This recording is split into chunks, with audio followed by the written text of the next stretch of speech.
ನಮಸ್ಕಾರ ಆಹಾರ ಪ್ರಿಯರೇ, ನಾನು ನಿಮ್ಮ ಉಮಾ. ಆನ್ಲೈನ್ ಅಡುಗೆಗೆ ಸ್ವಾಗತ. ಇವತ್ತೊಂದು ದಿನನಿತ್ಯದಲ್ಲಿ ಮಾಡುವಂಥದ್ದು ಹಾಗೆ ಎಲ್ಲರೂ ಇಷ್ಟಪಟ್ಟು ತಿನ್ನುವಂತಹ ಬಿಸಿಬೇಳೆಭಾತ್ ರೆಸಿಪಿ ಜೊತೆ ನಿಮ್ಮ ಮುಂದೆ ಬಂದಿದ್ದೀನಿ.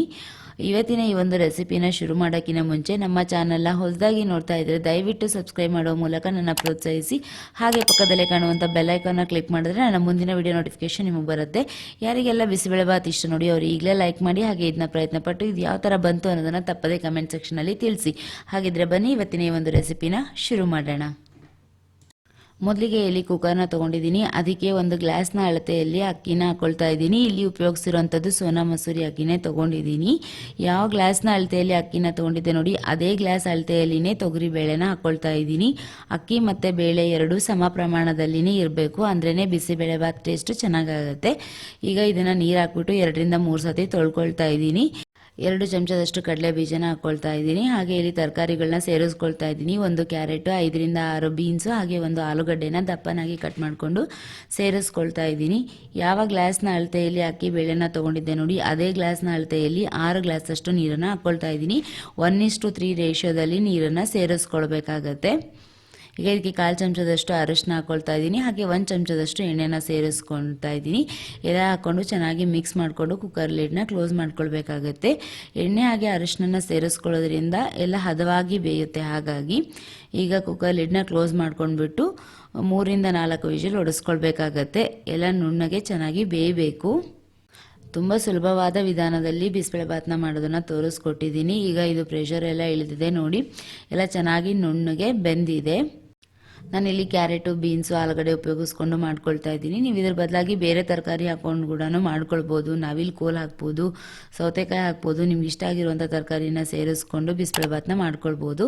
ಈಗ ಇದನ್ನು ತೆಗೆದು ಪಕ್ಕಕ್ಕೆ ಇಟ್ಕೊಳ್ತೀನಿ. ಈಗ ಒಂದು ಪ್ಯಾನ ಇಟ್ಕೊಂಡ್ಬಿಟ್ಟು ಅದಕ್ಕೆ 2 ಚಮಚದಷ್ಟು ಎಣ್ಣೆನ ಹಾಕ್ಕೊಳ್ತಾ ಇದ್ದೀನಿ. ಎಣ್ಣೆ ಬಿಸಿ ಆಗಲಿ. ತುಂಬ ಸುಲಭವಾದ ವಿಧಾನದಲ್ಲಿ ಅತಿ ಕಡಿಮೆ ಸಮಯದಲ್ಲಿನೇ ಇದನ್ನು ತಯಾರು ಮಾಡ್ಕೊಳ್ಬೋದು. ಈಗ ಇದಕ್ಕೆ 1/4 ಚಮಚದಷ್ಟು ಸಾಸಿವೆ ಹಾಗೆ 1/4 ಚಮಚದಷ್ಟು ಜೀರಿಗೆನ ಹಾಕ್ಕೊಂಡಿದ್ದೀನಿ. ಅವೆರಡು ಚೆನ್ನಾಗಿ ಚಿಟಗುಟ್ಲಿ. ನಂತರ 5-6 ಗೋಡಂಬಿ ಪೀಸ್ಗಳನ್ನ ಹಾಕ್ಕೊಳ್ತಾ ಇದ್ದೀನಿ. ಇದು ಆಪ್ಷನಲ್, ನಿಮ್ಗೆ ಇಷ್ಟ ಇದ್ದರೆ ಹಾಕ್ಕೊಳ್ಬೋದು, ಇಲ್ಲಾಂತಂದರೆ ಸ್ಕಿಪ್ ಮಾಡ್ಕೊಳ್ಬೋದು. ಕಡಲೆ ಬೀಜನ ನಾನು ಕುಕ್ಕರಲ್ಲಿ ಹಾಕ್ಕೊಂಡೆ ಬೇಯಿಸ್ಕೊಂಡಿದ್ದೀನಿ. ನಿಮ್ಗೆ ಆ ಥರ ಇಷ್ಟ ಆಗಲ್ಲ ಅಂತಂದರೆ ಇಲ್ಲಿ ಕೂಡ ಹಾಕ್ಕೊಳ್ಬೋದು ಕಡಲೆ ಬೀಜನ. ಇಲ್ಲ ನಿಮಗೆ ಕ್ರಿಸ್ಪಿಯಾಗಿ ಬೇಕು ಅಂತಂತಂದರೆ ಅದನ್ನು ತುಪ್ಪದಲ್ಲಿ ಫ್ರೈ ಮಾಡ್ಕೊಂಡು ಇಟ್ಕೊಂಡು ಆಮೇಲೆ ಮೇಲೆ ಕೂಡ ಸೇರಿಸ್ಕೊಳ್ಬೋದು. ಈಗ ಇದು ಆಗಿದೆ. ಇದಕ್ಕೆ 2-3 ಒಣಮೆಣಸಿನ್ಕಾಯಿನ ಮುರಿದ್ಬಿಟ್ಟು ಸೇರಿಸ್ಕೊಳ್ತಾ ಇದ್ದೀನಿ. ನಂತರ ಸ್ವಲ್ಪ ಹಿಂಗನ್ನು ಹಾಕ್ಕೊಳ್ತಾ ಇದ್ದೀನಿ. ಹಾಗೆ 2 ಕಡ್ಡಿಯಷ್ಟು ಕರಿಬೇವನ್ನ ಹಾಕ್ಕೊಳ್ತಾ ಇದ್ದೀನಿ. ಇದನ್ನೆಲ್ಲ ಹಾಕ್ಕೊಂಡು ಚೆನ್ನಾಗಿ ಫ್ರೈ ಮಾಡ್ಕೊಳ್ಳೋಣ.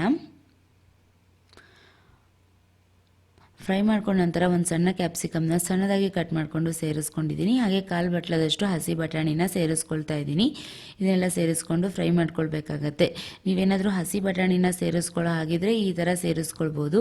ಇಲ್ಲ ಒಣ ಬಟಾಣಿನ ಸೇರಿಸ್ಕೊಳ್ಳೋ ಥರ ಇತ್ತಂತಂದರೆ ಬಟಾಣಿನ ನೆನೆಸ್ಕೊಂಡು ಅಕ್ಕಿಬೇಳೆ ಜೊತೆ ಅದನ್ನು ಕೂಡ ಹಾಕ್ಕೊಂಡು ಕುಕ್ಕರಲ್ಲಿ ಬೇಯಿಸ್ಕೊಳ್ಬೇಕಾಗತ್ತೆ. ಇದೆಲ್ಲ ಬೆಂದಿದ್ದಾಗಿದೆ. ಇದಕ್ಕೀಗ ಒಂದು ಹಣ್ಣಾಗಿರೋಂಥ ಟೊಮೆಟೊನ ಸಣ್ಣದಾಗಿ ಕಟ್ ಮಾಡಿಕೊಂಡು ಸೇರಿಸ್ಕೊಂಡಿದ್ದೀನಿ. ಇದನ್ನು ಚೆನ್ನಾಗಿ ಫ್ರೈ ಆಗಬೇಕು. ನೀವು ಬಟಾಣಿ ಬದಲಾಗಿ ಅವರೆಕಾಳನ್ನ ಸೇರಿಸ್ಕೊಳ್ಬೋದು, ಹಸಿ ತೊಗರಿ ಕಾಳನ್ನ ಸೇರಿಸ್ಕೊಂಡು ಕೂಡ ಬಿಸಿಬೇಳೆಭಾತ್ನ ಮಾಡ್ಕೊಳ್ಬೋದು. ನಂತರ ಒಂದು ದೊಡ್ಡ ನಿಂಬೆಹಣ್ಣು ಗಾತ್ರದಷ್ಟು ಹುಣಸೆಹಣ್ಣನ್ನು ನೀರಲ್ಲಿ ನೆನೆಸಿಟ್ಕೊಂಡಿದ್ದೆ, ಅದರ ಒಂದು ರಸನ ಸೇರಿಸ್ಕೊಳ್ತಾ ಇದ್ದೀನಿ. ಹಾಗೆ 1 ಚಮಚದಷ್ಟು ಅಚ್ಕಾರದ ಪುಡಿನ ಹಾಕ್ಕೊಳ್ತಾ ಇದ್ದೀನಿ. ಹಾಗೆ 10 ರೂಪಾಯಿ MTR ಬಿಸಿಬೇಳೆಭಾತ್ ಪೌಡರ್ನ ಸೇರಿಸ್ಕೊಳ್ತಾ ಇದ್ದೀನಿ. ನಾನು ಇಲ್ಲಿ ಇನ್ಸ್ಟೆಂಟ್ ಪೌಡರ್ನ ಉಪಯೋಗಿಸ್ಬಿಟ್ಟೆ ತೋರಿಸ್ತಾ ಇದ್ದೀನಿ. ನಂತರ ಒಂದು ಸಣ್ಣ ತುಂಡಷ್ಟು ಬೆಲ್ಲನ ಹಾಕ್ಕೊಳ್ತಾ ಇದ್ದೀನಿ. ಬೆಲ್ಲ ಹಾಕೋದ್ರಿಂದ ಉಪ್ಪು, ಹುಳಿ, ಖಾರ ಎಲ್ಲನೂ ಬ್ಯಾಲೆನ್ಸ್ ಆಗುತ್ತೆ. ನಿಮ್ಗೆ ಇಷ್ಟ ಇದ್ದರೆ ಸೇರಿಸ್ಕೊಳ್ಬೋದು, ಇಲ್ಲ ಸ್ಕಿಪ್ ಮಾಡ್ಕೊಂಡು ಕೂಡ ಮಾಡ್ಕೊಳ್ಬೋದು.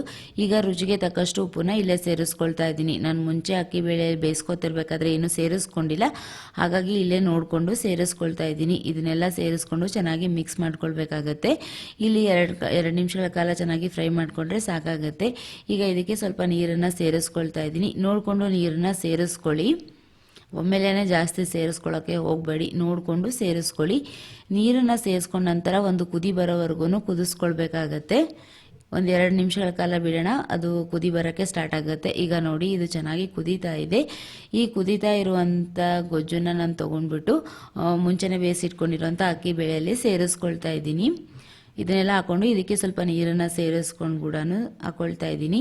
ಇದನ್ನೆಲ್ಲ ಸೇರಿಸ್ಕೊಂಡು ಚೆನ್ನಾಗಿ ಮಿಕ್ಸ್ ಮಾಡ್ಕೊಳ್ತೀನಿ. ಎಲ್ಲ ಚೆನ್ನಾಗಿ ಬೆರಿಬೇಕು.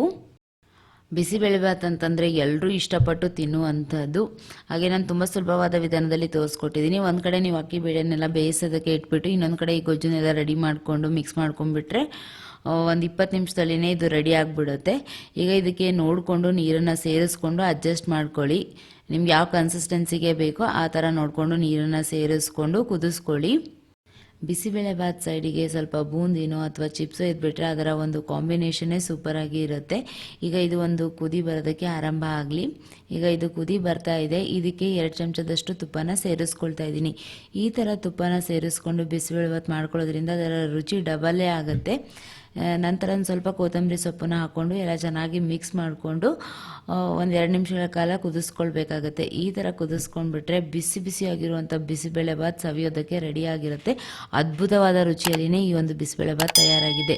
ಆಹಾರ ಪ್ರಿಯರೇ, ಇವತ್ತಿನ ಈ ಒಂದು ರುಚಿಯಾಗಿರುವಂಥ ಬಿಸಿಬೇಳೆಭಾತ್ ನಿಮ್ಮೆಲ್ರಿಗೂ ಇಷ್ಟ ಆಯ್ತು ಅಂತ ಹೇಳಿ ಭಾವಿಸ್ತೀನಿ. ಇಷ್ಟ ಆಗಿದ್ರೆ ಒಂದು ಲೈಕ್ನ ಒತ್ತಿ. ಹಾಗೆ ನಮ್ಮ ಚಾನಲ್ನ ಹೊಸದಾಗಿ ನೋಡ್ತಾ ಇದ್ದರೆ ದಯವಿಟ್ಟು ಸಬ್ಸ್ಕ್ರೈಬ್ ಮಾಡೋ ಮೂಲಕ ನನ್ನ ಪ್ರೋತ್ಸಾಹಿಸಿ. ಮತ್ತು ಇನ್ನೊಂದು ರುಚಿಕರವಾದ ಅಡುಗೆ ಜೊತೆ ನಿಮ್ಮ ಮುಂದೆ ಬರ್ತೀನಿ. ಅಲ್ಲಿವರೆಗೂ ಧನ್ಯವಾದಗಳು.